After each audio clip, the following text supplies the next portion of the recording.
Mwanamke anaweza kubadili hatima ya mwanaume? Ndio, ana uwezo mkubwa wa kubadili hatima ya mwanaume. Kivipi? Mwanamke ana uwezo mkubwa sana na ana akili sana. Kwa hiyo mwanamke huyu anaweza, kwa mfano ameolewa, mwanaume akamkuta hana kitu chochote. Ana uwezo wa kumfanya huyu mwanaume akamiliki. Kwa sababu kwanza ushauri wake. Namna atakavyompushi mume wake. Namna atakavyokuwa, hata kile kinachopatikana namna anavyokitumia. Kwa hiyo mwanamke ana uwezo mkubwa sana wa kufanya huyo mtu aende mbele. Kumkuta mwenye akili sasa. Kuna wengine mazuzu pepe. Yaani tu mwanamke ni mwanamke mwenye akili. Ni wewe tu kumtengeneza. Mwanamke mtengeneze atakuwa vile unavyotaka. Sawa. Lakini kingine, mwanamke ana uwezo wa kulinda kile ulichonacho. Amekukuta una gari, amekukuta umejenga, ana uwezo wa kuvilinda vile vitu vyako ulivyonavyo. Yaani maana yake sasa, ukishamuoa yule mwanamke na vile vitu, wewe ndio utaamua avilinde au avisambaratishe.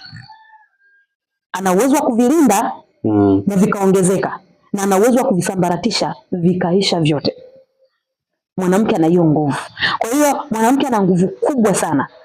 Wewe ukioa, oa mwanamke kama umeoa mtaji, utaona akikuinua sana. Lakini hakikisha kwenye unapooa, tengeneza na wewe mikakati yako ya kumtengeneza, kumshape, ili aendelee kubaki kuwa mtaji na kukusupport. Kwa sababu kuna wanawake, kuna kipindi wanakuwa ni vichomi. Kwa sababu gani? Akili yake sio akili yako. Wewe unawaza mawili, yeye kwa wakati mmoja anawaza mara 7. Kama ambavyo anaweza kufanya kazi nyingi kwa wakati mmoja, ndivyo hata kufikiria kwake anafikiria vitu vingi kwa wakati mmoja. Na ndio maana nichukulie mfano, kuna baadhi ya makanisa wanazuia watumishi wa Mungu kuoa.